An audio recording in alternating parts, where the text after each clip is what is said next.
নমস্কার বন্ধুরা, আপনারা যতদূর শুনেছেন তারপর থেকে আমি আবার আজকে শুরু করলাম নতুন ভিডিও নিয়ে। সনত কুমার ঋষিদের নিকট গণপতির স্তবের কথা ব্যাখ্যা করলেন। তিনি বললেন, পার্বতীনন্দন গণপতিকে স্তব করলে ও অর্চনা করলে মনোবাসনা সিদ্ধ হয়।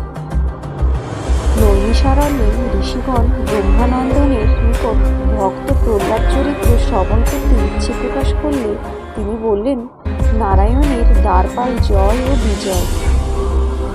সনকাদি চারি মহিষ শাপে তারা মর্তে হিরণ্যকশিপু ও হিরণ্যাক্ষ নামে দুষ্ট দৈত্যরূপে জন্মগ্রহণ করল। বরাহরূপী বিষ্ণুর হস্তে জ্যেষ্ঠ হিরণ্যাক্ষের মৃত্যু হলে পরে কনিষ্ঠ হিরণ্যকশিপু ভয়ানকভাবে বিষ্ণুর সাথে শত্রুতা আরম্ভ করলেন। দেশে যত বৈষ্ণব ছিলেন তাদের ওপর হিরণ্যকশিপুর অত্যাচার শুরু হলো। সুদীর্ঘকাল দৈত্যরাজ হিরণ্যকশিপু কঠোর তপস্যা করে ব্রহ্মার দর্শন লাভ করেছিলেন। ব্রহ্মার নিকট থেকে রাজা বর আদায় করেছিলেন যে ব্রহ্মার সৃষ্ট কোনো প্রাণীর হাতে, ভূমিতে, জলে কিংবা আকাশে, দিবাকালে কিংবা রাত্রিকালে, ঘরের ভিতরে কিংবা বাইরে তার মৃত্যু হবে না।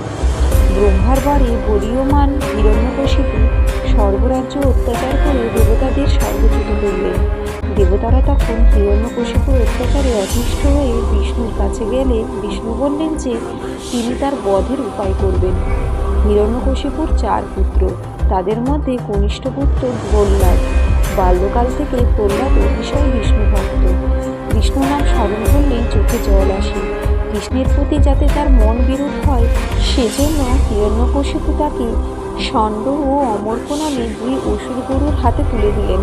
কিন্তু গুরুদেবদ্বয় শত চেষ্টা করেও প্রহ্লাদের ভেতর থেকে কৃষ্ণ ভক্তির কথা বিলোপ করতে সক্ষম হলেন না। হিরণ্যকশিপু প্রহ্লাদের সমস্ত সংবাদ শ্রবণ করে পুত্রকে হত্যা করার সংকল্প গ্রহণ করলেন। রাজার আদেশে প্রহ্লাদকে হাতির পায়ের তলায় ফেলে দেওয়া হলো, সমুদ্রে নিক্ষেপ করা হলো, বিষ খাওয়ানো হলো, বিশাল অগ্নিকুণ্ডে ফেলে দেওয়া হলো, কিন্তু কিছুতেই প্রহ্লাদের মৃত্যু হলো না। কৃষ্ণ নাম করে প্রহ্লাদ সমস্ত বিপদ থেকে উত্তীর্ণ হলেন। একদা মহারাজ হিরণ্যকশিপু প্রহ্লাদকে ডেকে জিজ্ঞেস করলেন, কোথায় তোমার কৃষ্ণ দেখতে পারো? প্রহ্লাদ বললেন, কৃষ্ণ সর্বত্রই বিরাজমান, এমনকি স্ফটিক স্তম্ভের মধ্যে যে কৃষ্ণ আছেন সে কথাও প্রহ্লাদ পরিষ্কার জানিয়ে দিলেন। হিরণ্যকশিপু তখন পদাঘাতে ভেঙে ফেললেন স্ফটিক স্তম্ভ। সেই স্তম্ভ থেকে আবির্ভাব হলেন নরসিংহরূপী স্বয়ং ভগবান। নৃসিংহদেব হিরণ্যকশিপুকে উরুর উপরে রেখে নখের আঘাতে উদর চিরে হত্যা করলেন। তারপরে কৃষ্ণভক্ত প্রহ্লাদের তপস্যায় সন্তুষ্ট হয়ে ভগবান তাকে ব্রহ্মজ্ঞান দান করলেন। ইহলোকে বহুকাল রাজত্ব করার পরে প্রহ্লাদ পরকালে বিষ্ণুলোকে বিষ্ণুর আপনজন হয়ে রইলেন। এদিকে নৃসিংহদেব শ্রী শৈলশিখরে গিয়ে অধিষ্ঠিত হলেন। সেখানে সমস্ত দেবদেবী আগমন করে তাকে পুজো করেন। সেই ভক্ত প্রহ্লাদের চরিত্র কথা শ্রবণ করলে নির্ধনের ধন ও বিদ্যার্থীর বিদ্যা লাভ হয়, শ্রোতার হৃদয় হয় পরম পবিত্র। এইভাবে প্রহ্লাদের কাহিনী শেষ করে তিনি বলতে শুরু করেন মৎস্যাবতারের কাহিনী। হয়গ্রীব নামে দৈত্য ব্রহ্মার বেদ হরণ করলে স্বয়ং ভগবান ক্ষুদ্রাকৃতি মৎস্যরূপে মনুর নিকট উপনীত হলেন। ক্রমে সেই মৎস্য বড় হতে হতে মনু সত্যব্রতের নিকট স্বরূপ প্রকাশ করে সর্বৌষধি, সর্ববীজ এবং ঋষিদের সঙ্গে নিয়ে এক নৌকোয় প্রবেশ করতে বললেন। মৎস্যের উপদেশে মনু অনুরূপভাবে নৌকোয় আরোহণ করলে পৃথিবীতে মহাপ্রলয় উপস্থিত হল। মৎস্যরূপী ভগবান নিজের শৃঙ্গ সাহায্যে সেই নৌকো রক্ষা করলেন। তারপরে ভগবান হয়গ্রীবকে বধ করে ব্রহ্মার হাতে বেদ অর্পণ করেন। মহর্ষি সনত কুমার যম ও তার ভগ্নী জমির কাহিনী প্রসঙ্গে যমরাজ্যের সর্বাপেক্ষা অধিক ধার্মিক সে কথা ব্যাখ্যা করে ধর্মই যে সর্বাপেক্ষা শ্রেষ্ঠ সে কথা প্রমাণ প্রসঙ্গে বললেন, পুত্রের কর্তব্য পিতার আদেশ পালন, পতিব্রতা নারীর ধর্ম একান্ত মানুষের পতির সেবা করা। পতিব্রতা নারী সাবিত্রীর কাহিনী বললেন। একদা ব্রাহ্মণ পুত্র দেবশর্মা নদীতে স্নান করে বস্ত্র শুকাবার জন্য মাটির উপর মেলে দিলেন। সেই ভিজা বস্ত্রের উপরে 2টি পাখি বসতেই দেবশর্মা তাদের তিরস্কার করলে পরে পাখিদ্বয় পালিয়ে যাওয়ার সময় ব্রাহ্মণের কাপড়ে মলত্যাগ করে। দেবশর্মা ক্রোধ দৃষ্টিতে পাখিদের দিকে তাকাতেই তারা ভস্ম হয়ে যায়। এবারে ব্রাহ্মণ পুত্র মনস্থ করলেন ভিক্ষায় বাহির হবেন। এক গৃহস্থের বাড়িতে ভিক্ষা চাইলেন। সেই গৃহে ছিলেন স্বামীপরায়ণা সতী সাবিত্রী। ব্রাহ্মণ দেখলেন সতী নারী ভিক্ষে দিতে আসবেন, এমন সময় তার স্বামী বিদেশ থেকে হাজির। তখন মেয়েটি তার স্বামীর সেবায় ব্যস্ত রইলেন। তারপরে স্বামী সেবা শেষ করে অনেক পরে ভিক্ষে দিতে এলেন। ভিক্ষা নেওয়ার পূর্বে দেবশর্মা ক্রোধ দৃষ্টিতে মেয়েটির দিকে তাকিয়ে রইলেন। তখন সাবিত্রী বললেন, আমাকে আর পাখি পাননি যে তাকালে ভস্ম হয়ে যাব। ভিক্ষা গ্রহণ করে যথাস্থানে গমন করুন। ভিক্ষান্ন গ্রহণ করে ব্রাহ্মণ পথে যেতে যেতে চিন্তা করলেন, এত দূর থেকে এই মেয়েটি কেমন করে পাখি ভস্মের কথা জানতে পারলেন? নিশ্চয়ই কোনো ছলনাময়ী অথবা ত্রিকালজ্ঞ সাধিকা। আবার ব্রাহ্মণ মেয়েটির নিকট ফিরে গিয়ে পাখি ভস্মজ্ঞাত হওয়ার কারণ জিজ্ঞেস করলে সাবিত্রী উত্তর দিলেন, আমি স্বামী সেবা ছাড়া আর কোনো ধর্ম উত্তম বলে জানি না। আর আমার স্বামী ভগবান শ্রীকৃষ্ণের ভক্ত, অতএব তাকে একান্তমনে সেবা করার পুণ্যফলে আমি ভূত ভবিষ্যৎ ও অতীতের সব কথা অনুধাবন করতে পারি। কৃষ্ণভক্ত স্বামী যার এ সংসারে তার আর পাওয়ার কী আছে? এভাবে সনত কুমার পতিব্রতা নারীর বর্ণনা করতে পৃথিবীর সমস্ত ভৌগোলিক কাহিনী প্রসঙ্গে সপ্তদ্বীপ, সপ্তনদী, নববর্ষ, ব্রহ্মা, বিষ্ণু, শিবাদি দেবতাদের অবস্থান প্রভৃতি বিষাদাকারে বর্ণনা করলেন। তারপরে তিনি সনাতন ধর্মকথা ও তার পালনবিধি বর্ণনা করে বললেন, একমাত্র হরিভক্তি ছাড়া জীবনে শান্তির আর কোনো পথ নেই। আরও বললেন যে হরিভক্তিহীন মানুষ ও পশুতে কোনো পার্থক্য নেই। একমাত্র হরিভক্তিপরায়ণ জীব মোক্ষ লাভ করতে পারেন। আবার নিয়তিও তার অবস্থার কথা বর্ণনা করে তিনি মানবকুলের দেহান্তের পরিণামের কথা প্রসঙ্গে বললেন, সুকর্ম করলে সুগতি হয় এবং কুকর্ম করলে কুগতি হয়। সেই সাথে মহাপাপাদি কথন ও সমনমার্গ নির্ণয় কাহিনী আলোচনা করলেন। তারপরে বিস্তৃতভাবে ব্যাখ্যা করলেন আত্মবোধ কথা। তিনি প্রকাশ করলেন, আত্মপ্রত্যয় না থাকলে মানবকুল জীবনে প্রতিষ্ঠিত হতে পারবে না। দেহ পঞ্চভূতে গঠিত হলেও আত্মাকে ভগবানের বিশুদ্ধ শক্তি বলে চিন্তা করতে হবে। সেই জ্ঞান হল আসল ও সনাতন। বৃহস্পতির উপাখ্যান ও তার প্রতি গ্রহদোষ বিষয়ে বিষাদাকারে বললেন। একদা দেবগুরু বৃহস্পতি অভিশপ্ত হয়ে মর্তধামে বাচস্পতি পণ্ডিত রূপে অবস্থান করেন। রবিনন্দন শনি পিতার আদেশ মাথায় নিয়ে এলেন বাচস্পতির নিকট বিদ্যা শিক্ষা করার জন্য। পণ্ডিত বাচস্পতি তাকে সাদরে গ্রহণ করে যথাযথভাবে বেদ শাস্ত্রাদির যাবতীয় বিদ্যা শিক্ষা দিলেন। বাচস্পতির নিকট বিদ্যা শিক্ষা শেষ করে শনিদেব বিদায় নেওয়ার সময় গুরুদক্ষিণা দিতে চাইলেন, কিন্তু বাচস্পতি চেয়ে নিলেন তার প্রতি কোনো প্রকারে যেন কোনো গ্রহদোষ না হয়। শনিদেব বললেন, গ্রহদোষকে বাধা দেওয়ার ক্ষমতা তার কোনো নেই। বিধির লিখন অনুযায়ী যার ভাগ্যে যা আছে তাই হবে। অবশেষে বাচস্পতি পরিচয় পেলেন তারই উপযুক্ত শিষ্য অন্য আর কেউ নয়, ছায়ার গর্ভজাত রবিপুত্র শনৈশ্চর। শিষ্য বিদায় নিলেন, কিন্তু গুরুদেব বাচস্পতির মনে থেকে গেল গ্রহকোপের নিদারুণ ভয়। একদিন গুরুদেব প্রাতঃস্নান সমাধা করে ফুলের সাজি হস্তে বাইর হলেন এবং এসে পৌঁছলেন এক মনোরম পুষ্পোদ্যানে। বীরবাহু নামে সেই দেশের রাজা মৃগয়ার জন্য সৈন্য সামন্ত নিয়ে সেই অরণ্যে প্রবেশ করলেন। তার সাথে ছিল তার শিশুপুত্র। সহসা সকলের অলক্ষ্যে তাঁর শিশু সন্তান কীভাবে হরণ হয়ে গেল সে সংবাদ শুনে সবাই ব্যাকুল হয়ে উঠলেন। রাজা সৈন্যদের আদেশ দিলেন তাঁর শিশু সন্তানকে অনুসন্ধান করার জন্য। সৈন্যগণ রাজপুত্র অন্বেষণে এগিয়ে এসে দেখলেন বাচস্পতি ব্রাহ্মণের ফুলের সাজির মধ্যে রাজপুত্রের কাটা মাথা। সেই রক্তাক্ত সাজিসহ ব্রাহ্মণকে নিয়ে গেলেন রাজার নিকট। তার সুবিচার করার জন্য মন্ত্রী অমাত্যদের অনুরোধ করলেন, কিন্তু বিধির বিধানের উপরে কেউ কোনো আলোকপাত করতে পারলেন না। রাজাসহ সবাই অবাক বিস্ময়ে ঘটনার কথা অনুধাবন করতে লাগলেন। এমন সময় শনিদেবতা ছদ্মবেশে এসে রাজার কাছে উপনীত হয়ে বললেন, গুরুদেব বাচস্পতির কোনো দোষ নেই, গ্রহদোষে পরস্পরের এমন অবস্থা। আপনি কাল বিলম্ব না করে ব্রাহ্মণ পণ্ডিতকে যথাযথভাবে সেবা করুন। আর শিশুপুত্র আপনার কক্ষমধ্যে রত্নময় শয্যা পরে শয়নে আছে লক্ষ্য করবেন। এইভাবে সনৎকুমার ধর্মাত্মার পবিত্র চিত্র সূর্যনন্দন শনিদেবের চরিত্র প্রসঙ্গে বীরসেনের উপাখ্যান আলোচনা করলেন। তারপরে আলোচিত হলো রাজকর্তব্য। একজন রাজা প্রজাদের পিতার তুল্য, অতএব তার উচিতভাবে ধর্মপথ মনে রেখে সুকর্তব্য সাধন করা এবং প্রজাদের পালন করা।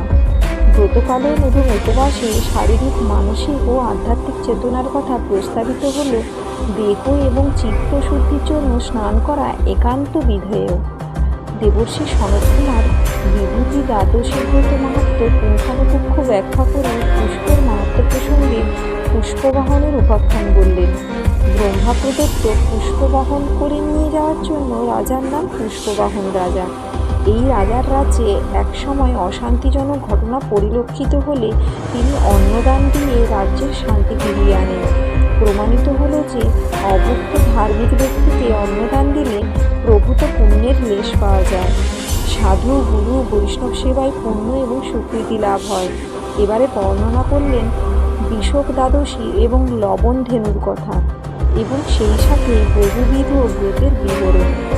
তড়াগাদি জলাশয় এবং ব্রহ্মাদির প্রতিষ্ঠায় কী ফল পাওয়া যায় সে কথাও ব্যাখ্যা করলেন। সৌভাগ্য শয়নব্রত বলতে গিয়ে তিনি দেবীপক্ষে সাধনার কথা বললেন। আশ্বিন ও চৈত্র মাসের যে শুক্লপক্ষে দুর্গা বা বাসন্তী পুজো হয়, সেই পক্ষের চতুর্থীতে এই ব্রত করা বিধেয়। 4 বৎসরে উদযাপন করার নিয়ম। এই ব্রত সধবা ও পুত্রবতীরা করতে পারেন। উক্ত চতুর্থীর দিনে ঘট স্থাপন করে ভগবতী দুর্গার অর্চনা করবে। এই ব্রত করলে চির দুঃখিনীও সুখলাভ করে। আবার শিব দুর্গার মহিমা অবলম্বনে ঘোর দৈত্যবধ ও যোগীগণের উৎপত্তি কাহিনী বললেন। মহাদেব একদা চিন্তা করতে করতে পশ্চিম প্রান্তে গিয়ে নিজের দেহের ময়লা উত্তোলন করে মাটিতে নিক্ষেপ করা মাত্রই তার দেহে থেকে জন্ম হল বিশালাকার ও মহাশক্তিশালী এক বিকট দর্শন দৈত্যের। শিববরে বলিয়ান সেই দৈত্যের নাম হল ঘোরদৈত্য। একদা সেই দৈত্য নৃত্য করতে করতে হাজির হলেন পূর্বদ্বারে। সেখানে জগৎজননী দুর্গার রূপ দর্শন করে কামন্মত্ত হয়ে দেবীর নিকট ব্রতী প্রার্থনা করলেন। দুর্গাদেবী তাকে তিরস্কার করলেন। তাতে সে ক্রোধান্বিত হয়ে দেবীর সাথে যুদ্ধে প্রবৃত্ত হলেন। প্রচণ্ড যুদ্ধ চলল উভয়ে। দেবীর অঙ্গ থেকে যে তেজচ্ছটা নির্গত হতে লাগলো তার থেকে সৃষ্টি হলো বহু যোগিনী ও মায়াবিনীর। তারপরে ঘোর দৈত্যের নিদারুণ অত্যাচার সহ্য করতে না পেরে মহাদেবী শিবের অনুমতি নিয়ে তাকে নিধন করলেন। দেবীর দেহাভ্যন্তরে অদ্ভুত 100 রকমের শিব দর্শন করলেন যোগী ঋষিগণ। তারপরে ব্রহ্মের বিশ্বের স্থিতি প্রসঙ্গে বর্ণনা করলেন শুক্রের অপূর্ব বৃত্তান্ত। এই বিশ্ব চিদাকাশে প্রকাশিত, সমুদয় জ্ঞান চিৎ স্বরূপ। চিত্ততীত কখনো অন্য কিছু হয় না, অতএব কর্তা বা দ্রষ্টা কেউ নেই। এ বিশ্ব স্বপ্নময়। মুখের প্রতিবিম্ব যেমন দর্পণে প্রতিফলিত হয়, সেরূপ চিদাত্মা মায়াতে প্রতিবিম্বিত হয়ে হৃদয় জগৎ প্রকাশ করে। তবে এক ব্রহ্মা ব্যতীত দ্বিতীয় নাস্তি। সেই ব্রহ্মাকে চিন্তা করলে চিত্তের শান্তি বজায় থাকে। পুরাকালে মন্দর পর্বতের শৃঙ্গদেশে বাস করতেন মহামতি ভৃগু। বহুদিন ঘোরতর তপস্যা করে দেবকুলকে ভয় পাইয়ে দিয়েছিলেন। তবে তিনি উপাসনা করেও ত্রিশঙ্কুর মতো শূন্যে অবস্থান করেছিলেন। শুক্রাচার্য ছিলেন ভৃগুর পুত্র। অল্প বয়সে শুক্রাচার্য গিরিশৃঙ্গে অবস্থানকালে শূন্যমার্গে বেশ্যাকে দর্শন করে বিমোহিত হন। মনে মনে চক্ষু মুদিত করে তিনি অপ্সরাকে সম্ভোগ করার চিন্তা করলেন। 32 বছর এইভাবে চিন্তা করার পরে তিনি স্থূল দেহ ত্যাগ করে স্বর্গে গমন করেন। আবার পুণ্যক্ষয় হলে অমরলোকে থেকে তার পতন হয়। পরে বিপ্র নারী গর্ভে জন্ম নিয়ে সুমেরু শিখরে তপস্যায় রত হন। সেখানে এক অপ্সরাকে দর্শন করে কামভাবে তার রেতো পতিত হয় ভূমির উপরে। সেই রেতো এক হরিণী ভক্ষণ করলে তার গর্ভে একটি পুত্র সন্তান জন্মলাভ করে। শুক্রাচার্য তাকে পালন করতে গিয়ে পুত্রের হিত চিন্তায় ঘোরতর সংসারী হয়ে পড়লেন। ভুলে গেলেন তিনি শ্রীহরির চিন্তা। তারপরে দেহত্যাগ করে তিনি জন্ম নিলেন মদ্র দেশে। সেখানে বিবাহ করে রাজপদ লাভ করে সুখে প্রজাপালনে ব্যস্ত থাকেন। আবার তিনি সে রাজদেহ বিসর্জন দিয়ে সঙ্গমা তীরে এক তপস্বীর সন্তান হয়ে জন্মগ্রহণ করেন। এদিকে ভৃগুমুনি ছিলেন তপস্যায় নিমগ্ন। শুক্র দেহত্যাগ করলে তার সব দেহ মাটিতে পড়ে থাকতে দেখে তিনি মনে মনে দুঃখ ও ক্রোধান্বিত হয়ে কালকে শাসন করতে থাকেন। কাল বললেন, প্রণাম নেবেন মহান পুরুষ, আপনি সবই জ্ঞাত যে বিধাতার বিধান অনুসারে আমাকে কার্য করতে হয়। অতএব জীবের কর্মদোষে মানবিকতার দোষে নানাবিধ ক্ষয় ভোগ করতে হবে। আমি নিমিত্ত মাত্র, সবই মায়াময়। তারপরে ইতিপূর্বে শুক্রের বিভিন্ন জন্মে যে সকল ঘটনা ঘটেছিল সে সকল বললেন। জীবের চিত্ত যে একমাত্র কারণ তাও বোঝালেন। আত্মমন সংযুক্ত না হলে ব্রহ্মের একনিষ্ঠ ভক্তি জন্মায় না। জ্ঞানীগণ পঞ্চপ্রক্তা পূজা অর্চনার মাধ্যমে মনকে আয়ত্তে আনতে পারেন। মন দ্বারা সব কিছু সম্ভব। পিণ্ডদানের কথা বলতে গিয়ে ব্রহ্মানন্দন বললেন, পুণ্যতীর্থ গয়াধামে পিতামাতার উদ্দেশ্যে পিণ্ডদান দিলে মৃত ব্যক্তিগণের আত্মার কল্যাণ হয় ও উদ্ধার হয়ে তারা আবার শান্তিতে পুনর্জন্ম লাভ করেন। পুত্রবাঞ্ছা করে গয়ায় পিণ্ড দিলে মনস্কামনা পূর্ণ হয়। তারপরে শিবলিঙ্গ স্থাপন, পুষ্পদান প্রভৃতির ফল এবং শিবের সন্তুষ্টি বিধানের কথা ব্যাখ্যা করলেন। আবার তিনি প্রতি মাসে অষ্টমী তিথিতে পূজা প্রকরণ ও তার ফল বললেন। লক্ষ্মীমাষ্টমী ব্রত উপলক্ষে বিবিধ প্রকারে শিব পূজার মহিমা বললেন। দান ধর্ম বিধিতে অন্নদান একমাত্র শ্রেষ্ঠ দান বলে বিহিত। স্বর্ণদান, ভূমিদান ও গন্ধদান করলে মনোবাঞ্ছা পূর্ণ হয়। বিপ্রকে জলদান করলে হয় রূপবান। বিপ্রকে রজতপাত্র দান দিলে গন্ধর্বকুলে অবস্থান করে। গোদানে কল্যাণ হয় ও দুগ্ধবতী গাভীদানে স্বর্গলাভ হয়। গৃহদানে অশ্বমেধ ফল ও সৎপাত্রে কন্যাদানে সনাতন ধামে গতি হয়। এরপরে একাদশী ব্রতফলের কথা বলে সনৎকুমার শিব শিরে চন্দ্রোৎপত্তির কাহিনী বললেন। শিব চন্দ্রকলা শিরোপরে কেন ধারণ করেন সে কথা দুর্গা প্রশ্ন করলে শিব বললেন, তোমাতে আমাতে কোনো ভেদ নেই। শিব এবং শিবা অভিন্ন হৃদয়, কিন্তু পুরাকালে তোমাতে ও আমাতে একবার বিচ্ছেদ ঘটায় আমি যত্রতত্র ভ্রমণ করতে থাকি। মাঝে মাঝে যে বৃক্ষে অবস্থান করেছিলাম সেই বৃক্ষ আমার মনানলে দগ্ধ হয়। গিরিশৃঙ্গ দগ্ধীভূত হয়ে গেলে আমার তেজে সূর্যও সে সময় হিমতেজা হয়ে যায়। এরূপ নানাভাবে জগতের মলিন অবস্থা লক্ষ্য করে দেবগণ ব্রহ্মার শরণাপন্ন হলেন। ব্রহ্মা বললেন, ভার্যা রহিত হয়ে শিবের রোষ দীপ্তিতে এইসব অমঙ্গলজনক ঘটনা ঘটছে। শিবকে শান্ত করতে চলো আমরা সবাই চন্দ্র এবং অমৃতকুম্ভ নিয়ে তার শরণাপন্ন হই।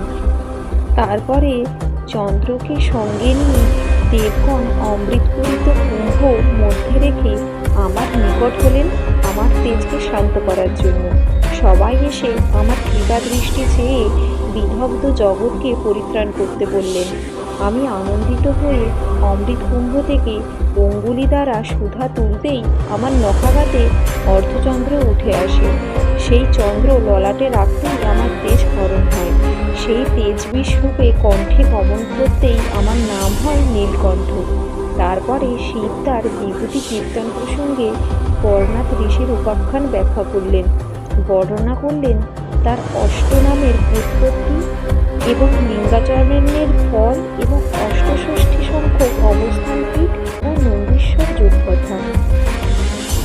ভগবান শিবের ধ্যানের ফলাফল ধ্যানযোগ, প্রাণায়ামাদি যোগ সাধন ও বারাণসী মাহাত্ম্য কথা বিশদভাবে কীর্তন করার পরে হরিকেশ নামক যক্ষের উপাখ্যান প্রসঙ্গে বললেন। পূর্বকালে পূর্ণভদ্র নামে এক যক্ষ ছিল। তার পুত্র ছিল হরিকেশ। তিনি ছিলেন পরম ধার্মিক ও বীর্যবান। আজন্ম তিনি শিবভক্তিতে আপ্লুত। পিতার সাথে বিবাদ করে তিনি সংসার রহিত হয়ে পরমেশ্বরের তপস্যায় নিমগ্ন হন। তপস্যাস্থলে বল্মিকের আবরণ ও পিপীলিকা পর্যন্ত ভিড় জমায় ও তার দেহ দংশন করে, কিন্তু দিবানিশি তিনি দেব পঞ্চাননের চিন্তা ভাবনা ব্যতীত আর কিছুই জানেন না। এই কথা শিব দুর্গা ভ্রমণে গিয়ে তাকে দর্শন করে পরম খুশি শ্রীক্ষেত্র বারাণসী ধামে অবস্থান করতে আদেশ দিলেন। তারপরে শিবের তপশ্চয়নাদি ব্রতানুষ্ঠানের কারণ ও তৎপ্রসঙ্গে অপূর্ব উপাখ্যান ব্যাখ্যা করলেন। আবার নারায়ণের মাহাত্ম্য প্রসঙ্গে গালব ঋষির সঙ্গে রাজা চিত্রকূটের দ্বন্দ্বের কাহিনী ব্যাখ্যা করলেন। ব্রহ্মার বাড়ি ত্রিপুর নগরী নির্মাণ, ত্রিপুরাসুরের দৌরাত্মে শিবের নিকট দেবগণের গমন ও স্তব কথা, ত্রিপুরাসুরের যুদ্ধোদ্যোগ ও অসুর দমনের কথা বললেন। স্বয়ং মহাদেব ত্রিপুরাসুরকে বধ করেন বলেই তার অপর নাম ত্রিপুরারি। এবার বললেন মহেশ্বর যোগ কথা। তার দেহের মধ্যে যত নারী বিদ্যমান আছে তার মধ্যে প্রাণ নারী সকলের শ্রেষ্ঠ। শিবসম শক্তি ধারণ করে সেই নারী। যিনি দেবাদিদেব শিবকে দিবানিশি ভজন করেন তার ইহকাল ও পরকাল সম্পূর্ণ স্বচ্ছ। জ্ঞানী মানবকুল ষটচক্র সহযোগে মহাদেবকে গুরুরূপে আশ্রয় করে পরম মুক্তি লাভ করেন। তাঁর নিকট নিত্যকাল মেধা, ধৃতি, কীর্তি, শ্রী এবং সরস্বতী, উমাদেবী সহ বসবাস করে। অন্তকালে অবশ্যই তিনি আনন্দদান প্রাপ্ত হবে। এই বিচারে তিনি শিবপুরাণের পূর্বখণ্ড সমাধা করলেন।